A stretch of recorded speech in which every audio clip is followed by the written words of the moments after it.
in today's video, I'm going to be sharing with you how I budget my $60,000 salary using the cashless budgeting system. Let's get right into it. So the very first thing I do, of course, is take out this budget workbook. I know y'all probably tired of me talking about this budget workbook, but this is where all of the magic happens. This is how I literally change my life when it comes to my finances, is by writing everything down and keeping it in an organized way. Now, I did put it inside of a happy planner. This is an old happy planner. I get a lot of questions about what type of planner are you using. This is an old happy planner. This is the planner that was printed in 2019. So I do not use the planner per se. I only use the rings and I use the insert of the months inside of this happy planner to basically separate every single month, so I can have a little bit of separation there. But the first thing I do when it comes to my budget, I'm going to go ahead and put up on the screen a time lapse of me actually working this budget out, and I'm going to just be explaining it to y'all step by step. So the very first thing I do is I take out my budget calendar, and this is where I write down all of my bills, all of my expenses.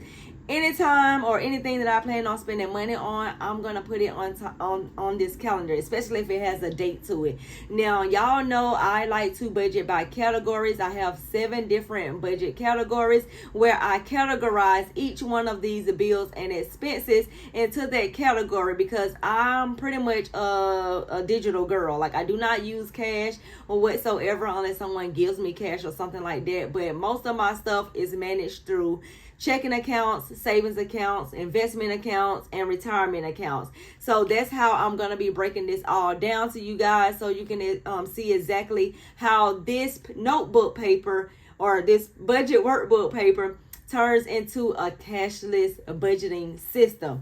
So after I write down all of my bills and expenses and everything I plan on spending money on for that month, I like to list out some goals. So my goals for the month of June is I want to save at least $500. I want to be able to track my expenses, and I need to get my butt back on Poshmark. If you do not know, in the beginning of my debt-free journey, I was a reseller. I sold things out of my home that was too little for me, too little for my kids, that I did not like anymore, that I just had outgrew. I just sold some things on Poshmark, Mercari, and eBay, and I'm realizing that I need to get my butt back on there, because your girl need to make her some more money. Your girl need to be paying off this debt. As you can see, I did not make paying off my Discover card one of the goals, because it's just a whole lot of money that I got to come up with to pay off that credit card. So I need to get my butt back on Poshmark so I can get back in the habit of making more money, along with me posting out this content and making money with that, so that I can pay off of that Discover credit card. But for us right now, I need a little break with paying off credit cards, and I just want to focus on doing something nice for myself this month, especially because I don't have to pay daycare fees or aftercare fees for my son, because it's the summer break, so I get to save a little bit of money there. So yeah, I want to continue on building up my savings, and I do want to treat myself this month as well. So those are my goals for the month of June. The next thing I do is I like to know exactly how much money am I going to be working with. Y'all know my salary is a little over $60,000. I think it's around, I think I just got a raise actually last month. So I'm not exactly sure the exact amount, but it's 60 something thousand. I'll probably put it on the next month's video once I get the whole amount of what I actually earn. But I budget my paychecks at the lowest amount that those paychecks has ever been, which is $1,900. I'm paid 2 times in the month of June. So that gives me, 2 times that I'm paid $1,900, which is $3,800. And then I do whatever I have remaining in my checking account. I put that on there as well, that I'm rolling over into this month. So for this month, I had $1,739.70 rolled over from my checking account, because of course, majority of that money got to go towards this mortgage payment that's due. So I'm working with a total income of $5,539.70 for the month of June. Next up are my categories. I have 7 different budgeting categories. I list them in the most priority to the least priority for me. So my first priority is going to be saving money. How do I make saving money cashless? Or how do I turn this into a cashless budgeting system? I'm going to separate each one of my savings expenses into a different account. So my retirement, I'm budgeting $217.52. That's going to go into a separate, account for retirement. Investing, $227.58. That's going to go into a separate investment account. And $500 for savings, that's going to go into a separate savings account that I have with my bank. That's 3 different accounts right there. That's going to be totally cashless. I don't have to do anything. I have it set up to come out of my paycheck and go directly into those accounts once I'm actually paid. The next category is my home category. And inside of my home category, the first thing I take care of is my mortgage and my utilities. Inside of that mortgage and utilities account is going to be a separate checking account. So money is going to be deposited into my savings account from a bank, and then money is going to be deposited into my main checking account. So whatever I have left over from paying my retirement, my investing, and my personal savings, then that money is going to go into my main checking account. And inside of my main checking account, once it's time to pay the mortgage and the utilities, I'm going to swap that money, which is $17.50. I'm going to switch that money on the first of the month. Usually I do it on the first of the month. Today is the 2nd. I haven't done it just yet, so I got to go back and do that. I'll do that later on when I'm done with this video. But I'm going to switch that $17.50 into a separate checking account because I share the bills with someone in my household. So we have a joint account together. So that money goes into a separate checking account there. He put the same amount that I put there. We leave the money inside of there, and the bills just are set up on automatic draft, and it just comes out of that account, and money just continuously rolling over and rolling over. Like right now, I think we have like thousands of dollars already set in that account right now, and we just continue on just rolling over, and every month we just continue on putting the $17.50. Then we go back to my main account. The main account, all of the other stuff actually comes out of that account. And I think this month I'm going to be doing a little bit different. So when I get to that point, I'll let you know exactly what I'm going to be doing. So inside of this home category, inside of this main checking account, my life insurance, short-term disability, and my phone bill is going to be taken out of this account. As you can see, you do not see any aftercare fees inside of there because it is summer break and my son do not have school during this time. So I'm able to save that little money right there.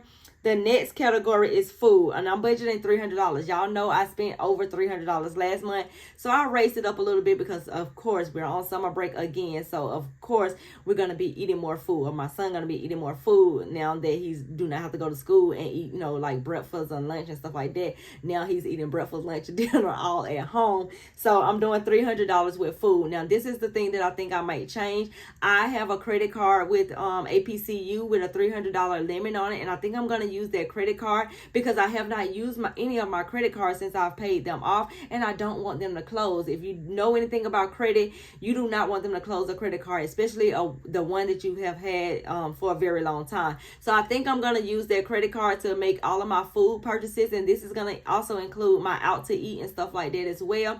And I'm just going to be paying that card back once that statement date closes or once the due date happens and stuff like that. I think the due date is on the 28th. So probably like at the end of June, you will see me actually using this $300 or whatever the amount is on that card to actually pay that balance off.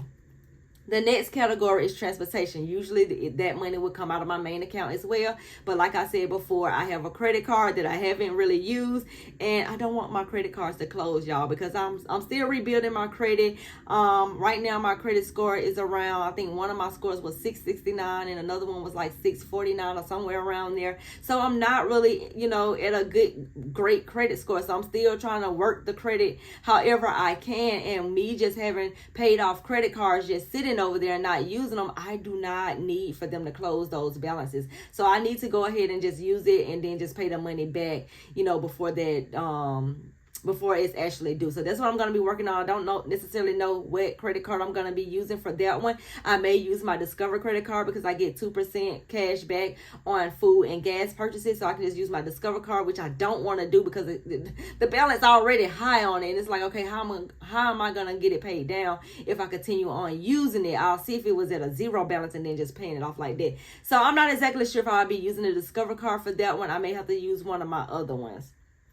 The next category is subscriptions, and I'm dropping my subscription back down to the bare minimums that I had before, and that was Apple storage, Google storage, and then my Beat Life membership. All of the other subscriptions that I had that came out of my account last month, I'm gonna be changing those over to my content creator card, because y'all know I get paid from creating content online, and I'm gonna be using that money to be taking care of some of them subscriptions, such as CapCut and the one that I was telling you about the TikTok shop lady. I did cancel the other one, so that one, you know, is good to go. But the TikTok shop coach thing that I'm in, I'm gonna keep hers because hers is only like $5.39 or something like that. The next category is my debt payment. Now, I only have just a Discover credit card, and then y'all know I got the collections account, and then I got the Merit credit card that charging me $4. I think this month I kind of like want to really focus on maybe paying off my collections account, because my collections account is in the 1,000s, and that's more doable for me than trying to say that I'm gonna pay off the Discover credit card, and the Discover credit card is in the 3,000s. So I'm gonna be focusing on trying to pay this collections account off and getting that off my credit. Hopefully they, you know, take it off my credit, and hopefully that results in a higher credit score. But I'm gonna be focusing on that one and trying to get that one paid off. Next up is my fun/miscellaneous category. And like I said before, y'all, I'm trying to treat myself a little bit. This month, I've been talking about getting me a new wig. Y'all know I've been wearing this same wig for probably like, a couple of years now.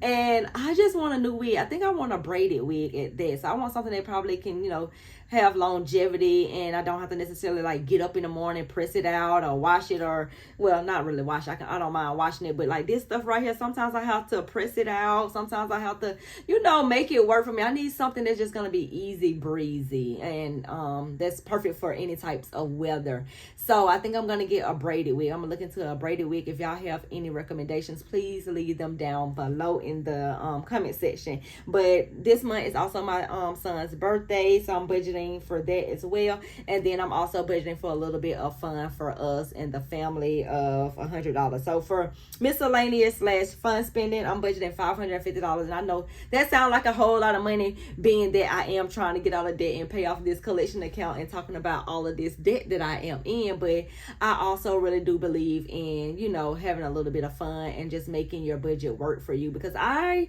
don't think nobody likes working and just paying the bills and just paying off debt and just being miserable, stuck in a house stuck. You know, nobody want to be doing all that. I like to have a little bit of fun with my money in moderation. And this is the summer break, and I don't feel like my son should have to suffer because I didn't make smart decisions. So I'm making better decisions now. I'm budgeting for my fun, and yeah, hopefully we are able to do these things. If we don't, then of course I will use this money to put towards debt or put back in my savings. So the total for this month of what I'm budgeting for is $4,209.96, and that leaves me with $1,329.74 remaining in my budget, which basically is just gonna stay in my account and continue on rolling over, because of course by that time it's gonna be time for the next month's mortgage payment to be due and stuff like that. But that is basically how I budget my $60,000 salary using the Cashless budgeting system.